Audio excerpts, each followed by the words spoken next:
Jean Calvin, eh bien, c'est le grand réformateur de langue française, à l'instar de ce que pouvait être Luther, par exemple, pour l'Allemagne. C'est donc un Français né à Noyon, en Picardie, et qui va connaître en effet un destin un peu exceptionnel, puisqu'il va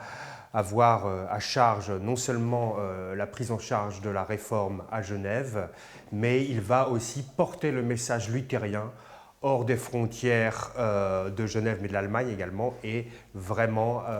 apporter le message réformé à l'Europe entière. La réforme, pour caractériser la chose simplement, eh bien, c'est un mouvement qui va réformer l'Église catholique, enfin en tout cas qui va réformer la façon dont l'Église catholique considère l'exercice chrétien de la foi et donc va proposer une voie qui finira par être dissidente, de toute façon, va proposer une voie dissidente de celle du christianisme, on va dire, traditionnel, et proposer donc un mouvement qui tâche de revenir au premier temps, en tout cas à un certain esprit des premiers temps chrétiens, la leçon augustinienne en particulier, et qui donc va dépouiller l'exercice de la foi tel qu'on le connaît au début du XVIe siècle de tout ce qui vraisemblablement est venu se surajouter de façon indue au cours des siècles ayant suivi naturellement l'établissement du christianisme. Et ça passe, y compris par une révision de la traduction de la Bible, puisque en l'occurrence au XVIe siècle, c'est encore la traduction de Saint Jérôme, la fameuse Vulgate en latin, qui fait office de texte officiel, et naturellement la redécouverte des textes et des langues anciennes, le souci de retourner aux manuscrits, aux langues originelles de la Bible aussi, naturellement tout cela fait que la réforme va passer également par le texte. Et elle va tellement passer par le texte d'ailleurs qu'elle va mettre le texte au centre de la relation du chrétien avec la divinité, ce que l'on pourrait synthétiser naturellement en rappelant le fameux adage « sola scriptura », l'écriture seule. Et en effet, dans cette volonté des réformateurs de retourner au texte, il y a le souci de retrouver le message originel de la Bible, naturellement, mais il y a par conséquence également une critique très acerbe sur le sens qui est donné au texte biblique par les prêtres d'alors.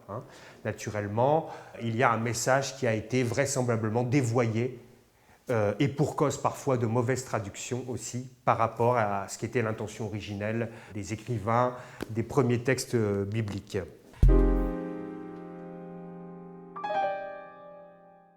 Donc, le musée Jean Calvin est situé partiellement sur l'emplacement de la maison natale de Jean Calvin. Il s'agit d'une création muséographique qui a ouvert ses portes en 1930 et qui originellement propose une reconstitution archéologique de la chambre de Calvin, telle qu'elle était présentée encore avant la Première Guerre, et donc qui lie cette reconstitution à un musée des églises protestantes du nord de la France, avec une fonction cultuelle également, puisque le musée est à cette époque aussi un lieu de culte. Il ne perdra cette fonction cultuelle qu'au début des années 1980. C'est une volonté de la Société de l'histoire du protestantisme français que de créer un musée honorant la mémoire de Calvin. Elle va pour ce faire lancer une souscription internationale qui va permettre de recueillir des fonds et de confier donc à l'architecte régionaliste Charles Tronne la création d'une structure ad hoc pour honorer la mémoire de Calvin à Noyon.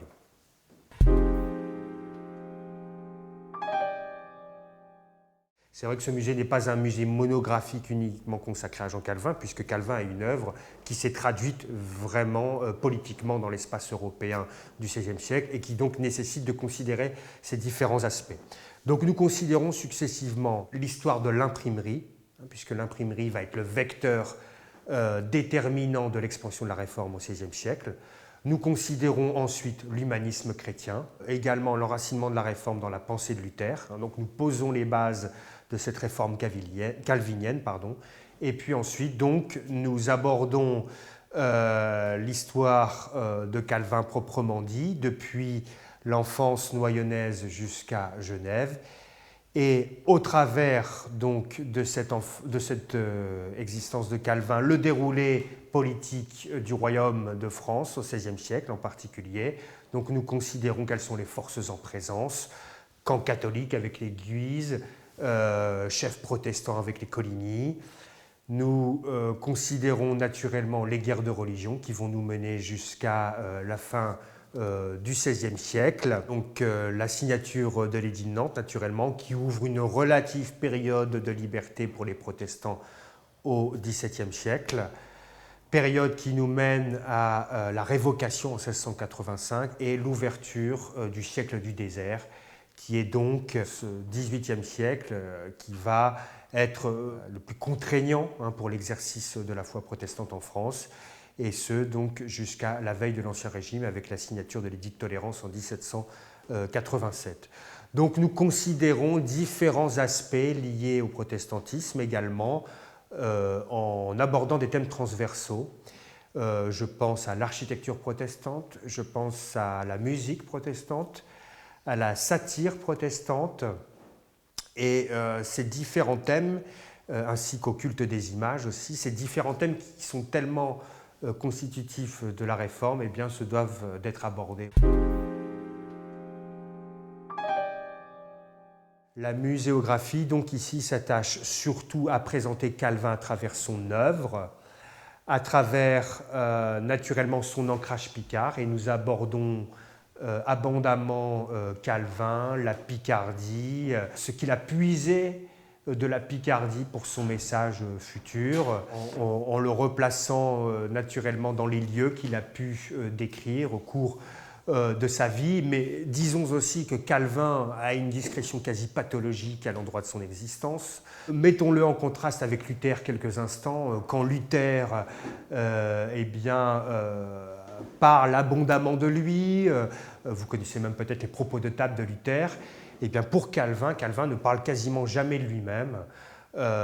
désarmant d'ailleurs la plupart de ses biographes qui doivent s'en tenir un peu au calendrier public de son action à Genève. Je dirais que le matériau aussi pour une évocation de l'intimité et de l'existence de Calvin est mince. Donc je dirais que nous nous servons plutôt de signes objectifs pour reconstituer l'histoire de Calvin, depuis donc l'ancrage picard jusqu'à l'entrée sur la scène internationale à Strasbourg, le mariage avec Idelette de Bure, et puis ensuite tout l'exercice genevois de son ministère. Quand on est dans un contexte religieux, un certain nombre de choses, je crois que nous pouvons le dire très honnêtement, deviennent aussi un peu délicates. Voilà. Et notre mission à nous ici, naturellement, même si nous entretenons une grande amitié avec nos amis de confession protestante, c'est aussi de savoir dire à un moment qu'il y a une limite, naturellement, entre la présentation publique du personnage et ce qui est l'actualité, la vie de la confession réformée. Donc ça, c'est aussi une chose qu'il faut bien considérer, parce que nous avons à charge l'image d'un personnage qui est autrement signifiant que culturellement, pour des millions de gens dans le monde, des dizaines, voire des centaines de millions de personnes dans le monde. Donc il faut gérer, je dirais, un peu habilement cette figure de Calvin.